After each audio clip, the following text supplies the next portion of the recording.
തൃശൂർ നഗരത്തെ ഇളക്കിമറിച്ച് സാന്താക്ലോസുമാരാണ് നിരക്കുന്ന ബോൺ നത്താലേക്ക് അല്പസമയത്തിനകം തുടക്കമാകും. ക്രിസ്മസ് പുതുവർഷ ആഘോഷങ്ങളുടെ ഭാഗമായിട്ടാണ് തൃശൂർ അതിരൂപതയും തൃശൂർ പൗരാവലിയും ചേർന്ന് സാന്താക്ലോസ് റാലിയും ഘോഷയാത്രയും സംഘടിപ്പിക്കുന്നത്. 12ാം പതിപ്പാണ് ഇത്തവണത്തേതെന്ന് ഏറ്റവും പ്രധാനപ്പെട്ട കാര്യം.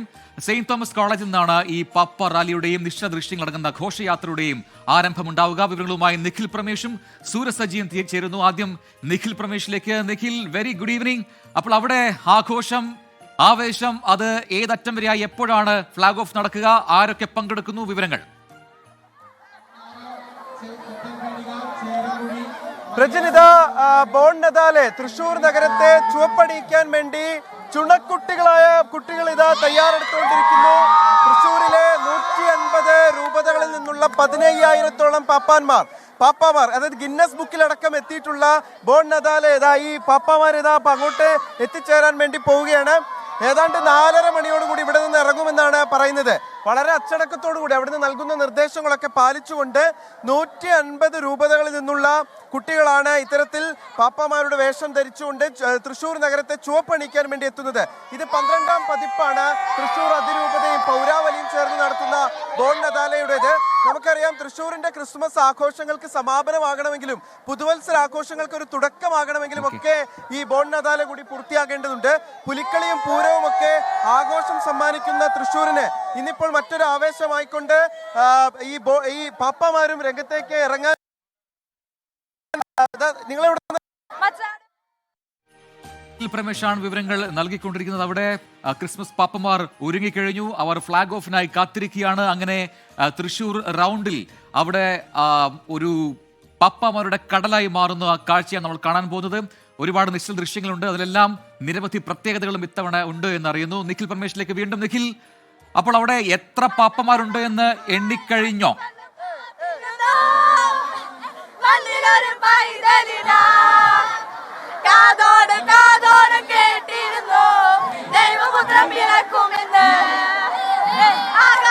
അടിപൊളി, എത്ര ഭംഗിയായിട്ടാണ് ആ കുട്ടികൾ പാടിയത്. ഓരോ രൂപതയിലെ കുട്ടികളും ഇങ്ങനെ തയ്യാറെടുത്തുകൊണ്ടത്. അപ്പോ കുറ്റൂര്, കൂനം, നിഖിലേക്ക് എത്താം. അപ്പോൾ പാട്ടുപാടി നൃത്തം ചെയ്താണ് ബോൺ നത്താലയിൽ ഇവരെല്ലാവരും പങ്കെടുക്കുന്നത്. ആബാലവൃദ്ധം ജനങ്ങൾ ഈ ബോൺ നത്താലയുടെ ഭാഗമാകുന്നു എന്നത് തൃശ്ശൂരിന്റെ മാത്രം പ്രത്യേകത. ലോകത്ത് പലയിടങ്ങളിലുണ്ടെങ്കിലും കേരളത്തിൽ ഈ രീതിയിൽ കഴിഞ്ഞ 12 വർഷമായി ഈ ബോൺ നത്താലെ സംഘടിപ്പിക്കുന്നുണ്ട് തൃശ്ശൂർ അതിരൂപതയും ഒപ്പം തൃശ്ശൂരിലെ പൗരാവലിയും ചേർന്ന്. അതിൽ നാനാദേശങ്ങളിൽ നിന്നായി, അത് തൃശ്ശൂരിൽ നിന്ന് മാത്രമല്ല മറ്റിടങ്ങളിൽ നിന്നും ആൾക്കാർ പങ്കെടുക്കുന്നു. പാപ്പമാരെ കൂടാതെ മറ്റ് ജനങ്ങൾ കൂടി പങ്കെടുക്കുന്ന ഒരു റാലി, ആ റാലിയുടെ ആരംഭം കുറിക്കാൻ പോകുന്നു. പ്രധാനപ്പെട്ട വിശിഷ്ട വ്യക്തികൾ ഇന്ന് ഈ സാന്താറയുടെ ഭാഗമാകുന്നുണ്ട് എന്നതും പ്രത്യേകത. കേന്ദ്രമന്ത്രി കിരൺ റിജിജു, ഒപ്പം സുരേഷ് ഗോപി, തൃശ്ശൂർ മേയർ അടക്കമുള്ള നിരവധി ആളുകൾ ഈ ഘോഷയാത്രയുടെ ഭാഗമാകാൻ എത്തുമെന്നാണ് നേരത്തെ അറിയിച്ചിരിക്കുന്നത്. 21 നിശ്ചല ദൃശ്യങ്ങൾ, ആ ദൃശ്യങ്ങൾക്കും പ്രത്യേകതകൾ ഇത്തവണ ഏറെയാണ്. ഏതാണ്ട് 4.5 മണിക്കൂറോളം നീണ്ടു നിൽക്കുന്ന ഈ ഘോഷയാത്ര 8 മണിയോടുകൂടിയായിരിക്കും സമാപിക്കുക എന്നോട് അറിയുന്നു. ആ സമയത്ത് എത്രമാത്രം പാപ്പമാരുണ്ടോ അത് ഇത്തവണ റെക്കോർഡിടുമോ എന്നൊക്കെയുള്ള ചോദ്യങ്ങൾ ബാക്കിയാവുന്നുണ്ട്. അങ്ങനെ നിറക്കാഴ്ചകൾ ഒരുക്കിയാണ് ഈ ബോൺ നത്താലെ ഇത്തവണ ഒരുക്കിയിരിക്കുന്നത്. ദൃശ്യങ്ങളിൽ കാണുന്ന പോലെ ഈ നിശ്ചല ദൃശ്യങ്ങളിലെ പ്രത്യേകതകൾ, അത് കേരളത്തിൻ്റെ തനത് കലാരൂപങ്ങളെല്ലാം അണിനിരക്കുന്നുണ്ട്. ഒപ്പം തന്നെ നമ്മുടെ പ്രളയവും ഉരുൾപൊട്ടലുമൊക്കെ പ്രമേയമാക്കിയ നിരവധി പ്ലോട്ടുകളുണ്ട്. അങ്ങനെ ഇതെല്ലാം ഈ ബോൺ നത്താലയുടെ ഭാഗമായി ഇന്ന് അണിനിരക്കാൻ പോകുന്നു. അങ്ങനെ ആവേശ കാഴ്ചകൾ നിറയാൻ പോവുകയാണ്. വരും മണിക്കൂറുകളിൽ ഇതാ പാട്ടും മേളവും നൃത്തവും തുടങ്ങിക്കഴിഞ്ഞു. കുട്ടികളടക്കം വലിയ ഊർജത്തിൽ ബോൺ നത്താലയുടെ ഭാഗമാകുന്ന കാഴ്ച. സൂരജ് സജിയും നിഖിൽ പ്രമേഷുമാണ് അവിടെ നിന്നുള്ള തത്സമയ വിവരങ്ങളുമായി ചേരുന്നത്. ഇനി സൂരജ് സജിയിലേക്ക് പോകാം. സൂരജ്, ഇപ്പോൾ ഇതിന്റെ തുടക്കം അത് കോളേജിന് മുൻഭാഗത്ത് നടന്ന് അറിയുന്നു. എന്താണ് അതിന്റെ ഒരുക്കങ്ങളെല്ലാം പൂർത്തിയായോ?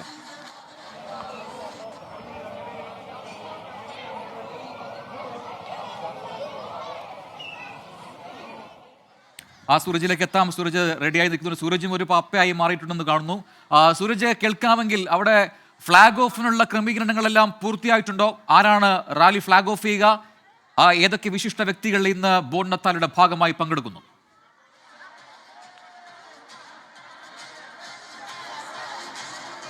സൂരജ് സജിയിലേക്ക് അല്പസമയത്തിനകം എത്താൻ കഴിയുമെന്ന് പ്രതീക്ഷിക്കുന്നു. ബോൺ നത്താലിയുടെ നിറക്കാഴ്ചകളിലേക്കാണ് പ്രേക്ഷകരെ ഞങ്ങൾ ഇനി കൂട്ടിക്കൊണ്ടുപോകുന്നത്. അല്പസമയത്തിനകം ഫ്ലാഗ് ഓഫ് നടക്കും. അതിനുശേഷം നഗരം ചുറ്റിയുള്ള ഘോഷയാത്രയാണ്. ആ ഘോഷയാത്രയിൽ ഇപ്പോൾ ദൃശ്യങ്ങളിൽ കാണുന്നത് പോലെ പാട്ടും മേളവും നൃത്തവുമൊക്കെയായി ചുവപ്പണിഞ്ഞ പാപ്പമാർ നിരക്കും. അവർ വരിവരിയായി അവർക്കുള്ള പൊസിഷനിലേക്ക് മാറുകയാണ്. സൂരജ് സജിയിലേക്ക് സൂരജും ഒരു പാപ്പയായി മാറിയിട്ടുണ്ട്. അവിടെ സാന്ത ക്യാപ്പ് അണിഞ്ഞ് അവിടെ ബോൺ നത്താലിയുടെ ഭാഗമാകുന്നു. ഫ്ലാഗ് ഓഫ് എത്ര മണിക്കാണ്? ആരൊക്കെ ഏതൊക്കെ വിശിഷ്ട വ്യക്തികൾ പങ്കെടുക്കും? പ്രജിൻ 4:45 കൂടി തന്നെ ഫ്ലാഗ് ഓഫ് ആരംഭിക്കും എന്നുള്ളതാണ് പറഞ്ഞത്. ആ ദൃശ്യങ്ങളിലേക്ക് പോയാൽ സെന്റ് തോമസ് കോളേജിന്റെ ഒരു കവാടത്തിലൂടെ പാപ്പാമാർ അണിഞ്ഞൊരുങ്ങി ഇറങ്ങി വരുന്നതാണ് ദൃശ്യങ്ങളിൽ കാണുന്നത്. വലിയ ആവേശം. അതായത് ഈ ഓണം കഴിഞ്ഞാൽ പിന്നെ തൃശ്ശൂരുകാരെ സംബന്ധിച്ച് പ്രജിൻ ഇത് തന്നെയാണ്. അതായത് ഈ ഓണം കഴിഞ്ഞു കഴിഞ്ഞാൽ തൃശ്ശൂരുകാരെ സംബന്ധിച്ച പിന്നീട് ഈ ക്രിസ്മസിന് വേണ്ടിയുള്ള ഒരു കാത്തിരിപ്പാണ്. അവരെ സംബന്ധിച്ച ഈ ക്രിസ്മസ് കാലത്ത് ആ ആഘോഷങ്ങൾ ഏറ്റവും ഉന്നതിയിലെത്തുന്ന സമയം എന്ന് പറയുന്നത് ഈ ബോൺ നത്താലയുടെ കാലമാണ്. ഇന്ന് 15,000-ലധികം പാപ്പാമാർ ഈ തൃശ്ശൂർ നഗരത്തിന്റെ വിവിധ കോണുകളിൽ ഇറങ്ങും എന്നുള്ളതാണ് നമ്മളോട് പറഞ്ഞിരിക്കുന്നത്. എണ്ണി തീർക്കാൻ കഴിയാവുന്ന ഒരു ജനാരവമല്ല, അല്ലെങ്കിൽ ഒരു പാപ്പാന്മാരല്ല ഇവിടെ ഉള്ളത്. ഈ പലരും ഇതിനോടകം തന്നെ സജ്ജമായി കഴിഞ്ഞിരിക്കുന്നു. 5 മണിയോടുകൂടിയാണ് ഇതിന്റെ ഫ്ലാഗ് ഓഫിംഗ്. 4:45 5 മണിയോടുകൂടി തന്നെ ഫ്ലാഗ് ഓഫിംഗ് ആരംഭിക്കും. 5 മണിക്ക് സെന്റ് തോമസ് കോളേജിന്റെ മറു കവാടത്തിൽ നിന്ന് ഇതിന്റെ ഫ്ലാഗ് ഓഫിംഗ് കഴിഞ്ഞ പാപ്പാമാർ പുറത്തിറങ്ങി തുടങ്ങും. നിരവധി പ്രമുഖരടക്കം പങ്കെടുക്കുന്നു. തൃശ്ശൂർ അതിരൂപതയും തൃശ്ശൂരിന്റെ പൗരാവലിയും ചേർന്ന് സംഘടിപ്പിക്കുന്ന ഈ ബോൺ നത്താല എന്ന് പറയുന്ന തൃശ്ശൂരുകാരെ സംബന്ധിച്ച് അതൊരു വലിയ ആവേശം തന്നെയാണ്. പ്രജിൻ സൂചിപ്പിച്ചതുപോലെ തന്നെ ഇതിന്റെ ഭാഗമായുള്ള നിശ്ചല ദൃശ്യങ്ങളിലടക്കം ഏറെ പുതുമകളുണ്ട്. 21 അടി ഉയരത്തിലുള്ള ഏതൻ തോട്ടമാണ് ഇത്തവണത്തെ ഇതിന്റെ മുഖ്യ ആകർഷണം എന്നുള്ളതാണ് ഈ സംഘാടകർ പറയുന്നത്. അതോടൊപ്പം തന്നെ ഈ വയനാടിനെ പ്രതിനിധീകരിക്കുന്ന നിശ്ചല ദൃശ്യങ്ങളുണ്ട്. അതോടൊപ്പം തന്നെ സമകാലിക വിഷയങ്ങൾ ഉൾപ്പെടുത്തിയുള്ള ദൃശ്യങ്ങളുണ്ട്. അച്ഛാ, നമുക്കപ്പോൾ ഒരു സ്റ്റെപ്പ് വെച്ചാലോ, ചുവട് വെച്ചാലോ? ഒന്ന് ചെറിയൊരു സ്റ്റെപ്പ് വെക്കും. ഒരു പാട്ട് പാടോ? ഒരു പാട്ട് പാടാം. ഒരു പാട്ട് ഒരു 2 സ്റ്റെപ്പ് വെക്കാം നമുക്ക്. പാടിക്കോ. ആരാ പാടണേ?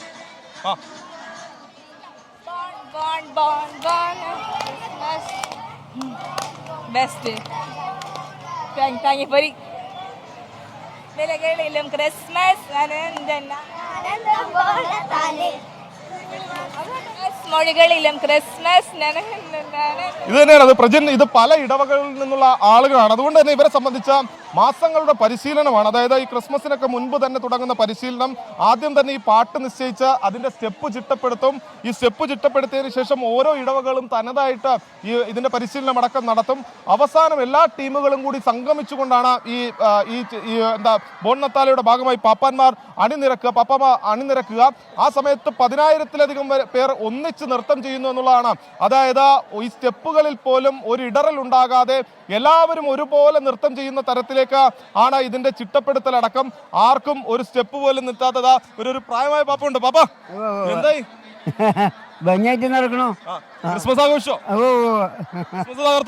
തകർത്തു കൂടി കഴിഞ്ഞാൽ നമ്മുടെ ക്രിസ്മസ് ആഘോഷം അങ്ങ് എത്തി. അത് തന്നെയാണ് പ്രജിൻ. വലിയ ആവേശം നമുക്ക് തൃശ്ശൂരിന്റെ നഗരത്തിന്റെ വിവിധ കോണുകളിൽ കാണാൻ കഴിയും.